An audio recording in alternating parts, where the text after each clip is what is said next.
Now at 5, voters in Kansas and Missouri cast their ballots for today's primary elections. We're going to see what they're voting on and what turnout's been like. Plus, Vice President Harris and her newly minted running mate, Minnesota Governor Tim Walz, hit the campaign trail. I'm Skylar Henry breaking down the pick as Republicans attempt to pounce on Walz's record. The 4 states' most watched news starts now. It's primary election day in Missouri and Kansas. This is KOAM News at 5. I'm Dow Quick. Still have time to cast your vote. Polls are open in both states until 7. There are a number of items on every ballot, ranging from state and local offices to tax issues in some counties. There's even some constitutional amendment questions in Missouri. One exempts child care facilities from property tax, and one that requires the city of Kansas City spend at least 25% of their budget on law enforcement. It's been a busy day for poll workers all across the area. KOAM Samantha Walker is live at a voting precinct in Cherokee County with more information on this year's election voter turnout. I'm at the Riverton House of Prayer, a voting precinct in Cherokee County. Polls have been open since 7 a.m. here in Kansas. And as you can see behind me, voters are continuing to pour in to cast their ballots. Now, a reminder to those who have not yet voted today, if you're still in line when polls close at 7 p.m., you still have the right to vote. Don't leave until you've cast your ballot. And like I said earlier, voters are continuing to come in. We've seen dozens come through this line already so far. We reached out to election officials in Cherokee and Crawford County in Kansas, as well as Jasper and Newton County in Missouri, to see how their voter turnout looks this August primary compared to previous years. Now, Crawford County officials say this year's turnout looks to be on par with previous years, but in Cherokee, Jasper, and Newton County, election officials say they're looking to see a higher turnout than they have before. We'll have an update to those final voter turnout numbers later tonight at 9 and 10. Reporting live in Riverton, Samantha Walker, KOAM News. Samantha, thank you so much. For more on today's election, scan the QR code on your screen. It'll take you directly to our website. You can also search for it at koamnewsnow.com/elections. There you'll find a list of area races and ballot questions, as well as results as they do come in tonight. It's a one-stop shop for the elections that impact you and your community. Weather also impacts us all. Let's check in with meteorologist Lindsay Gaffney. Well, it's been pretty hot today. Temperatures got up to about 98, 99, even 100 in some areas, but they are starting to drop down. It still feels like it's about 100 degrees out in Joplin, but it's about 93. We have a few clouds, but overall not so bad. And we do have a frontal boundary moving in, so winds are picking up along that boundary, gusting up to 20, 25 miles per hour. And as you can see that line of cooler temperatures where our northern counties are in the mid 80s and our southern counties are still in the triple digits. We do have a few heat advisories still until 9 p.m., especially for those southern counties. It's going to be pretty hot until that boundary completely makes its way through the area, not until later on this evening. We'll talk more about that in just a bit. Catch you in a few. Vice President Kamala Harris made her choice. She's picked Minnesota Governor Tim Walz to be her vice presidential running mate atop the Democratic ticket. Skylar Henry has more details. A large motorcade pulled up to greet Minnesota Governor Tim Walz in Philadelphia ahead of his first campaign rally as Vice President Kamala Harris's running mate. Why pick Tim Walz? A source close to Harris says she picked Walz because of his record as governor and in Congress. The Army National Guard veteran worked as a high school teacher before his political career. Harris is counting on Walz to take the fight to the Trump campaign. He was the first to call former President Trump and running mate J.D. Vance weird. Well, we're not afraid of weird people. We're a little bit creeped out, but we're not afraid. While the Harris campaign is looking for Walz to broaden the ticket's appeal to moderates and independents, Vance responded for the Trump campaign, painting Harris and Walz as too liberal. Tim Walz's record is a joke. He's been one of the most far-left radicals in the entire United States government, at any level. Vance was also campaigning in Philadelphia Tuesday ahead of the Harris rally with Walz. We know that there are 6 or 7 states that are going to decide this election. We think that it is shameful that Kamala Harris is running from tough questions from the media. So I'm going to go to every single battleground state that I can. I'm going to answer tough questions. I'm going to talk to people, because that is the minimum that you should do if you want to be the president or vice president of the United States of America. Harris and Walz plan to campaign in 6 other battleground states following tonight's rally in Pennsylvania. Skyler Henry, CBS News, the White House. Kamala Harris and Tim Walz's planned stops in Georgia and North Carolina might have to be postponed as Hurricane Debbie continues to dump torrential rain throughout the region, the former hurricane.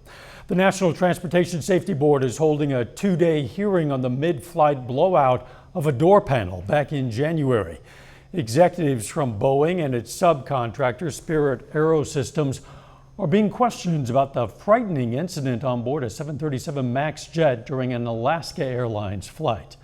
A preliminary NTSB report found 4 bolts that helped secure the door plug were not replaced after a repair job in a Boeing factory. NTSB Chair Jennifer Homendy insists the hearing's goal is to improve safety by looking back at what went wrong in the months before that flight. This isn't a PR campaign for Boeing. What we want to know is what happened in March, April, May, June, July, August, September, leading up to this, leading up to what happened in January. Earlier this year, the FAA put a cap on Boeing's production of 737 MAX planes until its safety measures improve. Boeing has committed to increase employee training and communication, strengthening the anonymous reporting system for employees, and boosting supplier oversight. Still ahead, a challenge for a lot of students. Addressing the mental health crisis among young people in the U.S. I'm Michael George with the struggles many high school students are facing. Plus, a new study shows why many doctors have difficulty diagnosing pneumonia. Those stories next in Health Watch.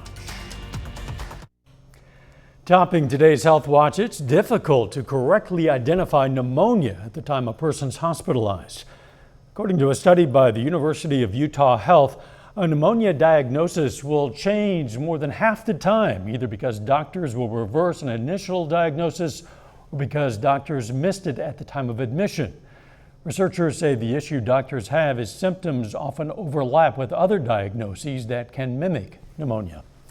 Cancer screening in the U.S. costs $43 billion every year. That's according to the National Institutes of Health. Colorectal cancer represented more than 60% of the total cost. Study authors say the amount is substantial, but early detection is key to saving lives and lowering the cost of treatment. Federal health officials say a new report highlights that more work needs to be done to address the mental health crisis among young people in the U.S. Michael George has more. The CDC's Youth Risk Behavior Survey looks at the health behaviors and experiences of high school students from around the country over a decade. The crisis of mental health among young people is still very much part of their lives. But at the same time, we're seeing glimmers of hope. We're seeing some areas of where we've been very concerned, particularly for girls, for Black youth, where we're seeing improvements. Comparing data from 2021 and 2023, the report shows decreases in the percentage of girls who say they experienced depressive symptoms, as well as Black youth who attempted suicide in the past year. I think some of it is coming out of the pandemic and reconnecting young people to the sources of support in their communities and in their schools.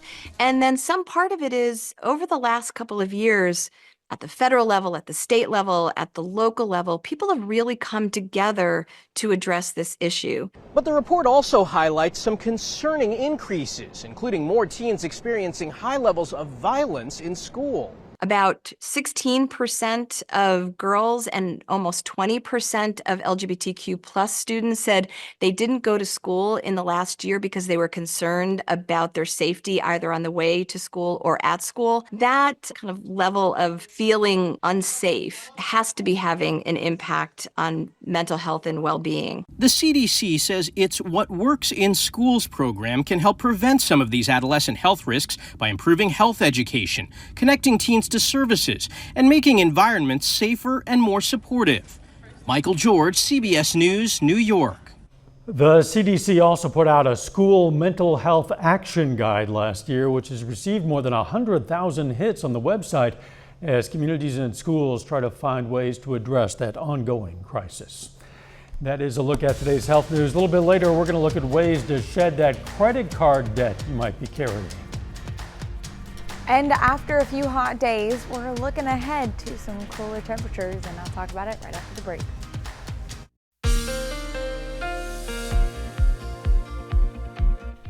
Today was a pretty hot day, but luckily we've got a front moving through, going to drop those temperatures. Taking a look outside, Indigo Sky Casino and Resort. Mostly sunny out there, few clouds, but overall it's a pretty nice looking evening, and temperatures are dropping as we get a little bit closer to the evening time and as that boundary moves through. But unfortunately, some of our southern counties are still in the upper 90s, even in the triple digits. So we still do have a couple heat advisories for Ottawa, Craig, Nowata, and Washington counties out in Oklahoma until about 9 p.m. tonight. But like I said, we do have that frontal boundary moving in. You can see slightly those clouds, that line, that is the cooler air mass that's moving into the area tonight. It's a pretty weak boundary, so it's not going to drop those temperatures for a very long period of time. We'll talk more about that in just a minute, but you can still see that dew points where they're a little higher is along that boundary, and then behind it we're going to see drier but cooler air mass. So for the next couple of days, probably in that not bad, maybe a little sticky range with dew points about 60 to 65 degrees. But tonight, temperatures drop down to the lower 60s, so it's unseasonably cool for overnight low, and that's due to the cold front that's moving through. Like I said, it's weak, so tomorrow we go back up to low 90s and mid 90s across the region, but tonight, pretty cool temperatures, and it's going to be mostly clear. So you can see that boundary, the cooler temperatures in the north, still warmer temperatures in the south, and those winds have shifted right ahead of the front, along with some wind gusts up to 20-25 miles per hour along that front as well. Now, you can see temperatures tonight dropping down to the low 60s, 64 on Carthage, Lamar, 63 Iola, still upper 60s in those southern counties, 67 in Nowata and Veneta, but then we move into Wednesday's highs, getting back up to the lower 90s. Now, weak cold front, but we do have another one moving in later on this week, and that will drop temperatures back down to the upper 80s. But until then, we're going to see these mid 90 degree temperatures, 92 in Joplin and Miami tomorrow, 94 in Sedan and Nowata, Veneta, J. So not too bad, a little bit cooler than what we saw the last couple of days. And tomorrow, Thursday, getting up to 94 in Joplin, 95 in Miami, 96 in Veneta, so mid 90s. But we do have that other cold front that is going to be moving in, bringing in more cooler air, and that's going to be on Thursday. Along this boundary, we're going to have a few rain showers pushing in about 6 a.m. on Thursday, pushing into the central and northern counties. A few isolated showers continue until mid-morning on Thursday. Then after that, temperatures drop down to mid to upper 80s for Friday through the rest of the weekend, even into early next week.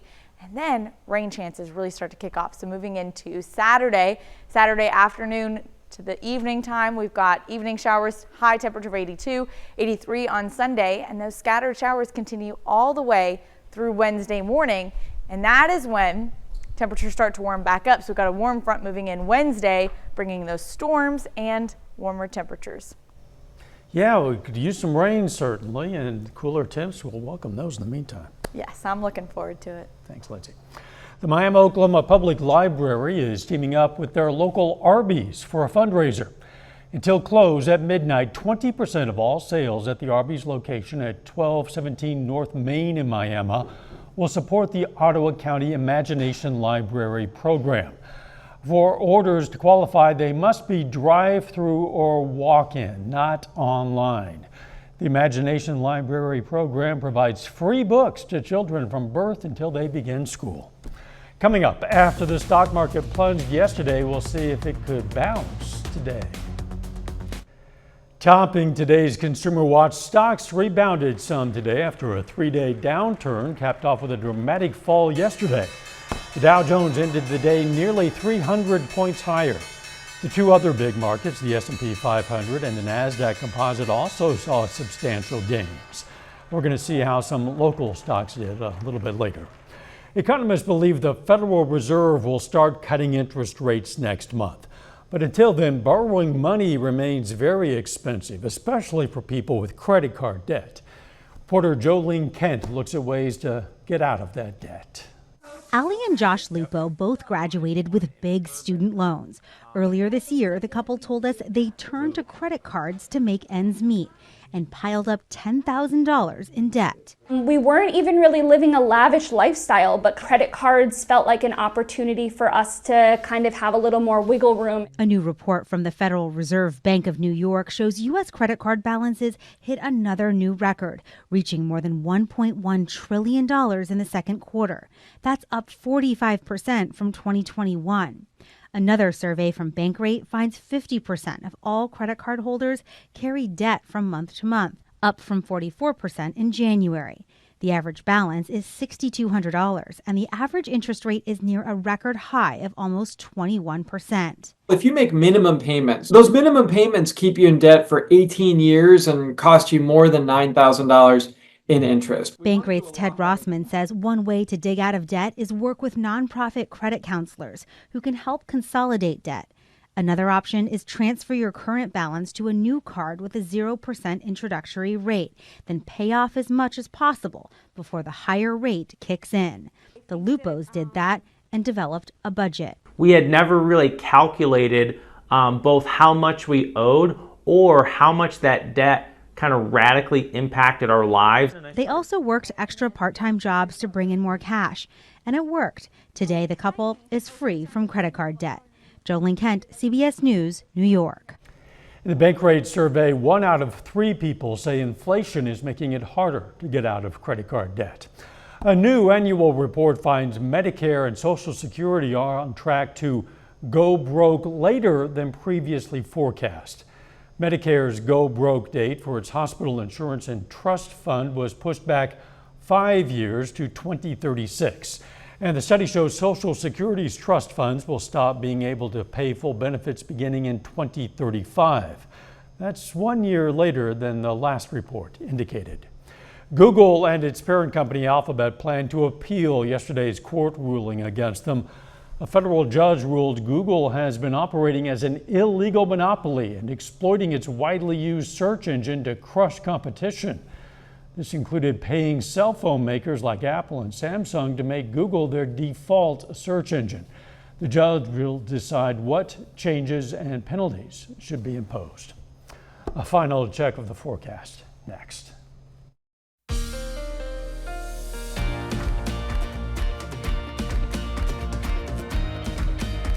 Up next on the CBS Evening News, the growing and expensive role social media influencers now have in politics. Then on KOAM News at 6, we're going to have more on the turnout for today's primary elections so far. Plus, Access Family Care in Neosho, Missouri celebrates National Health Center Week with a free lunch. And we're going to check in with the Missouri Southern football team as they get ready for the fast approaching season. Stay with us for the CBS Evening News and then KOAM News at 6. And look at this, there's a new celebrity couple in Southern California, a pair of giant pandas. They're the first new set of giant pandas in America in more than 2 decades and will make their public debut this week at the San Diego Zoo. Meet 5-year-old male Yoon Shuan, who loves his bamboo, and 3-year-old female Xing Bao, the quote, smart and adventurous one, because of course she is. Who doesn't love pandas?